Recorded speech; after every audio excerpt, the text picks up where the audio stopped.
Hey everyone, this is Shelly Hits, and I'm going to show you some of my favorite pens. These are my favorite pens for sketching. They are the Microns. I really like these for using with watercolor because they're waterproof, and you do have to wait a few minutes or a minute or two just to let it dry. Let me show you how this works. I use my 05 a lot, but you can use a lot of different the different sizes for different things. So I just make a little circle in there, and then I just start drawing in the flowers. Now you can do all different types of flowers. I love this particular look, but you can choose whatever kind of flower you want. These are just watercolor blobs, and I teach you how to do this in my most recent Skillshare class. So you can put ink on your watercolor drawings to really make them stand out. I love doing this, and it's something you'll see a lot from me. One of the things that you'll notice is as you start doing art, you will find your style, and you'll find what is your style and what you like. I love watercolor and ink. So for the rose, then you just kind of make your leaves around. You just kind of come around, and there's no science to it. You just kind of make curvy lines coming around and you connect them. So can you see how I'm just kind of going around very randomly? And I think I'm going to make that leaf come in at front. So I'm going to make that come around like that. But you can just do simple line drawings, and then if you want to just add a little bit, I just kind of add a little hatch marks here. I love these pens. I use them every day. All right, so those are just a couple flowers and just really simple things you can do for that.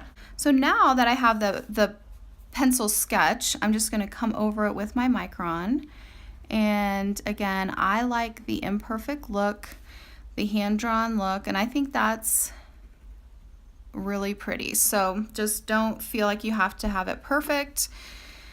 And a lot of times you don't even have to outline everything when you're doing ink and watercolor, but it is kind of just what I'm doing here.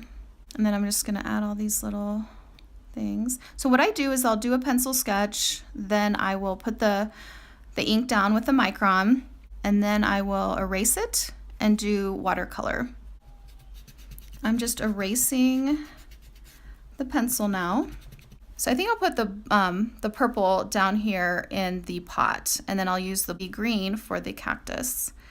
So I'm just putting this down here, and so you can definitely use these Microns first, and then you can do the watercolor over them. Or you can do the watercolor first and then do the ink over it. It just depends on what you're in the mood for or what you want to do. So I have an entire class. You can get the class for free at shellyhits.com/supplies.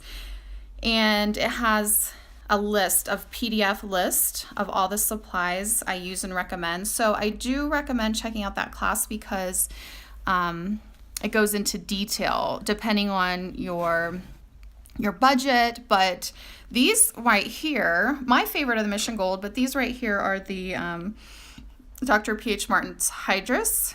And so I had them left over from some watercolor lettering I did yesterday.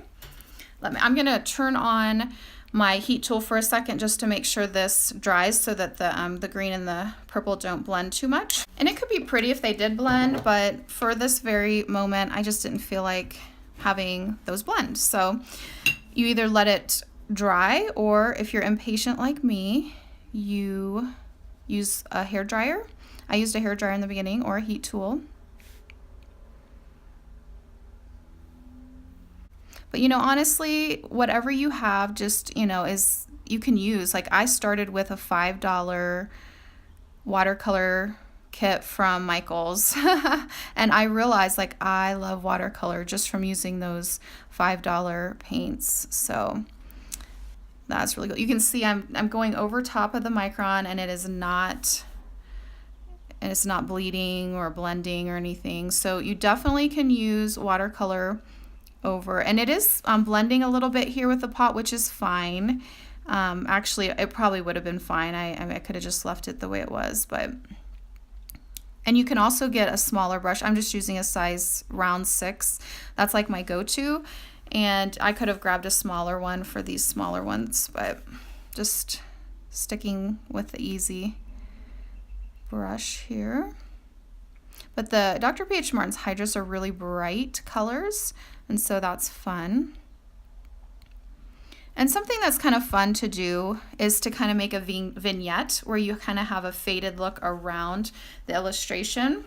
So what I like to do is just put some water in my brush, take out the paint, and then just kind of, you can just go around the edges while it's still wet, and you can kind of see it gets some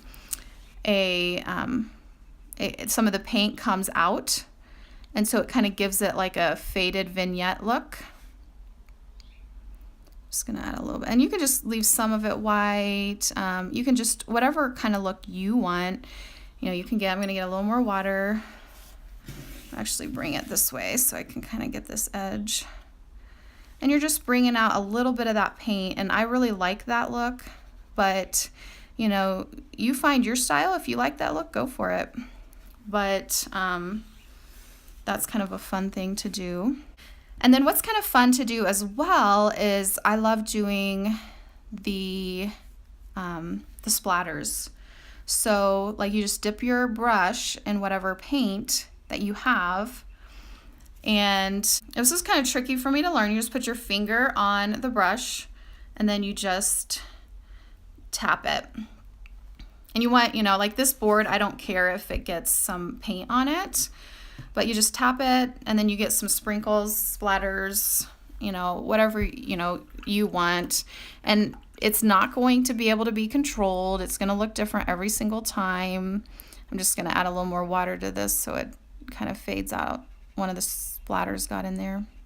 Then I'll just, you know, let this dry, and then I can letter, you know, with black over this area here where I have the splatters. So that's kind of how I do that. And if you're interested, my latest class on Skillshare is all about creating easy watercolor backgrounds. And so you can learn different really easy styles. There's 10 different styles I teach you. I know what it's like to start with a blank page and just to sit there and think, what should I create on this? What should I do? And sometimes you just feel uninspired or you don't know where to start. So in this class, I'm going to walk you step by step through creating 10 easy watercolor backgrounds. These are backgrounds I have personally used, I have personally done myself. They're easy, they don't take a lot of skill. Anyone can do these by simply taking a few minutes to add a watercolor background to your lettering pieces. It can really take your artwork to the next level. So join me in this class and let's dive in and create these easy watercolor backgrounds. I cannot wait to see what you create.